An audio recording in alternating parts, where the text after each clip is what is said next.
Draw weapon. 58 gun. What are you doing? I see it. I see it. Welcome to US law enforcement on scene. A man who lost custody of his 4-year-old son lost control and pointed a gun at an officer. After shooting the man, the officer suffered a sudden emotional breakdown. At around 6:30 p.m. on May 30, 2022, the Marysville Police Department in Ohio received multiple 911 calls inside a residence on Meadow Drive. The caller claimed their neighbor was being threatened with a gun. At 6:44 p.m., Officer Jacob Matake, who was closest to the scene, received the dispatcher's call and was the first to arrive. Upon his arrival, 2 women got out of a white sedan, while the man in the pickup truck closely matched the suspect's description. After getting out of his vehicle, Officer Matake immediately ordered the man to step out with his hands up, but the man was highly uncooperative. The woman in red explained to Officer Matake that the man did not have a gun. Out of safety concerns, Officer Matake ordered the 2 women to step aside.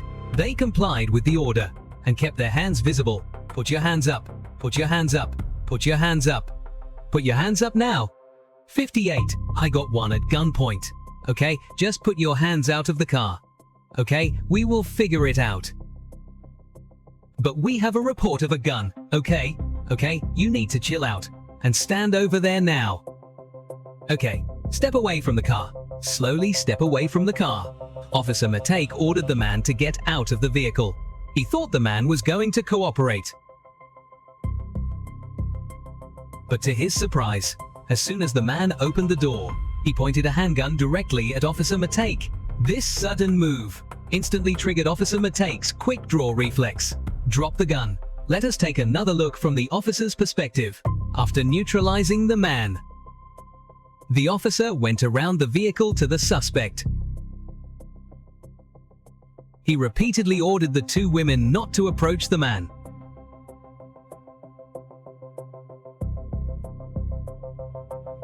But the woman in red said she worked at a hospital and began performing first aid on him. Upon reaching the suspect, the officer kicked the handgun away. The woman in red then started screaming at him. Meanwhile, backup officers began to arrive. The arriving backup officers followed protocol and firmly pulled the woman in red away.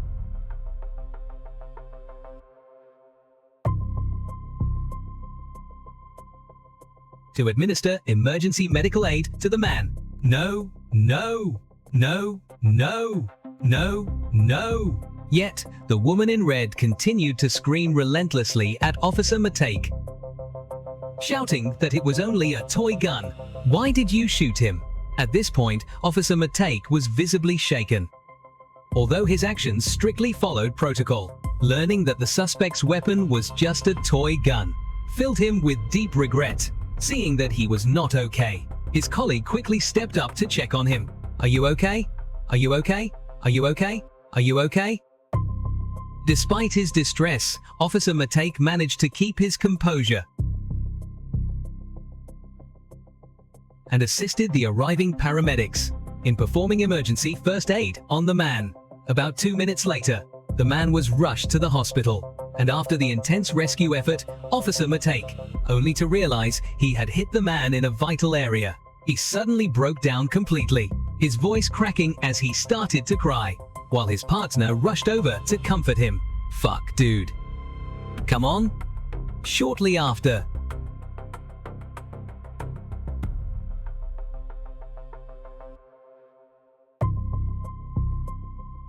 Officer Matake can clearly be heard crying.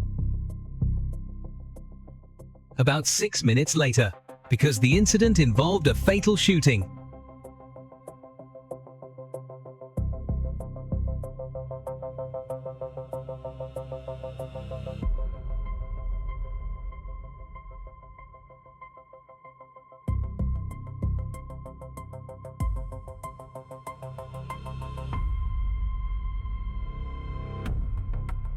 investigators arrived to take Officer Matake away. We later learned that the suspect was Matthew Ryan Todd Hunter, 33 years old. After paramedics rushed Matthew to a local hospital, He was pronounced dead there. According to the medical examiner's report, he sustained a total of 5 gunshot wounds, with 1 bullet striking him directly in the heart. Matthew was a diesel mechanic. He was also a former partner at Fujina Transportation and a former partner at Cope Rental Company. He graduated from Marysville High School in 2007 and earned his diesel mechanic certification from TDDS Technical Institute. He was exceptionally talented in mechanical repairs. Matthew had previously been charged with illegal possession of controlled substances, assault, and other offenses. The woman in red was his ex-wife, and the woman in black was his mother. Ever since Matthew and his ex-wife divorced, they had been locked in a custody battle over their son.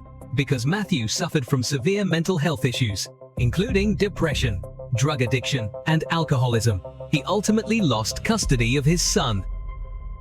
A few days before the incident, Matthew moved the last of his belongings out of his ex-wife's house, which his mother helped him with.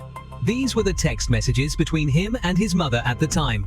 On the day of the incident, Matthew threatened his estranged wife with a gun and told his son that he was going to die. Matthew's brother, Jonathan, is also a police officer.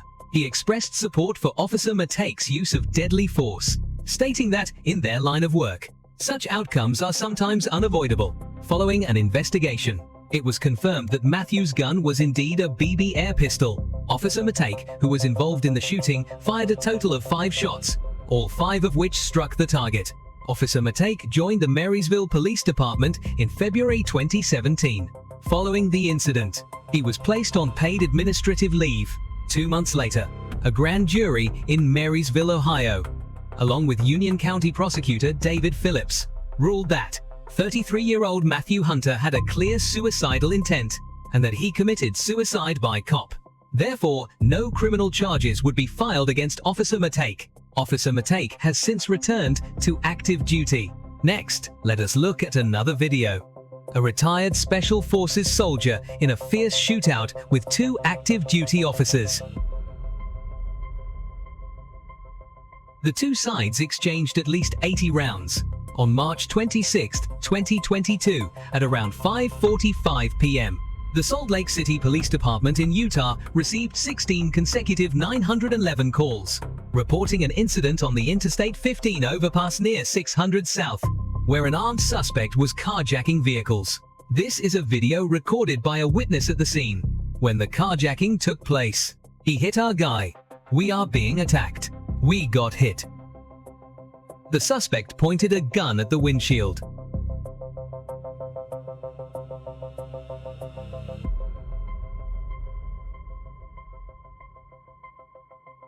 Demanding the driver get out and hand over the keys. With no other choice, the driver threw the keys to the suspect.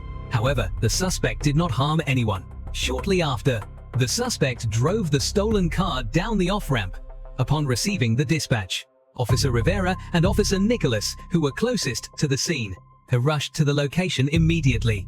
After a 5-minute pursuit, the suspect drove the vehicle. They arrived at an industrial area near 220 North 800 West. The vehicle lost control and came to a stop at the roadside. After the 2 officers exited their vehicle, the suspect was sitting in the driver's seat. Upon seeing the officers, he raised his hand and opened fire. A shootout erupted instantly between both sides. This is the bodycam footage from Officer Rivera. The 2 officers split up to take positions.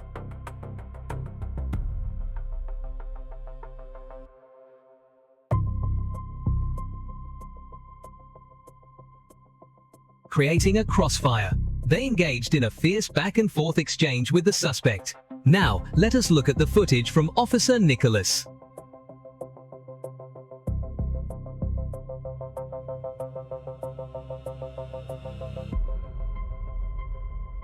Now, let us look at the footage from Officer Nicholas.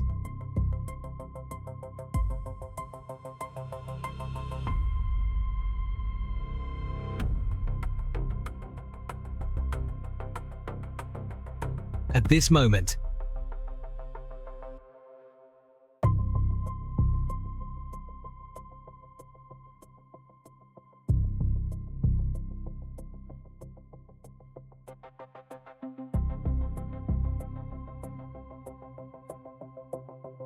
The suspect charged out into the open.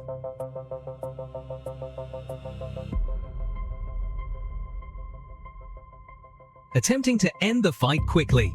As a result, he was immediately neutralized by Officer Nicholas.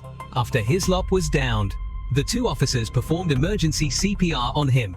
Approximately 3 minutes later, the ambulance arrived at the scene. Hislop was subsequently rushed to the hospital, but he was pronounced dead upon arrival.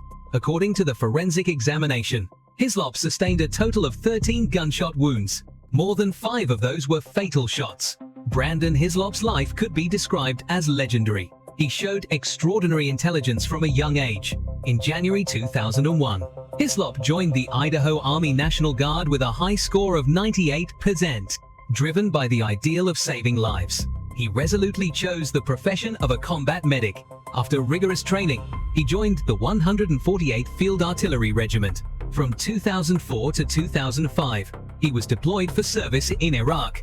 In September 2008, he transferred to the Utah National Guard, becoming a member of the 19th Special Forces Group. He was later sent to Fort Bragg to complete the Special Operations Combat Medic course. After completing the course, he was deployed to the battlefields of Afghanistan the following year. Assigned to the 7th Special Forces Group, in 2010, Hislop participated in humanitarian aid missions. In Cambodia, he saved the life of a driver involved in a crash. He was awarded the Utah Cross. The Utah Cross is the second highest award presented by the Utah National Guard. In 2013, and again in 2015, Hislop was deployed twice more to serve in Afghanistan. In 2017, he was forced to retire due to traumatic brain injury (TBI) and PTSD. After retiring, Hislop lived in Eagle, Idaho. He regularly traveled to the VA in Salt Lake City for treatment. 2 weeks before the incident, Hislop was in Salt Lake City, receiving mental health treatment. Hislop served as a Special Forces medic for a total of 15 years. It can be said that almost his entire adult life was dedicated to his country. He healed countless people, yet he could not heal himself. Afterward, Hislop's wife Tessa stated in an interview, "If my husband had been in his right mind at the time, he would have done the exact same thing as those two officers." Due to Hislop's passing, his family can only receive a small medical retirement pension, and he leaves behind 2 children. Hislop had a few traffic violations, but no major criminal record. His last court case in Utah was filed in 2015. During this incident, Officer Nicholas fired over 50 rounds. Officer Rivera fired 26 rounds. Hislop fired at least 8 rounds. Following the event, both officers were placed on paid administrative leave. On September 15, 2023, the Salt Lake County District Attorney's Office announced on Friday that the use of deadly force by the 2 officers was justified. They will not face any charges.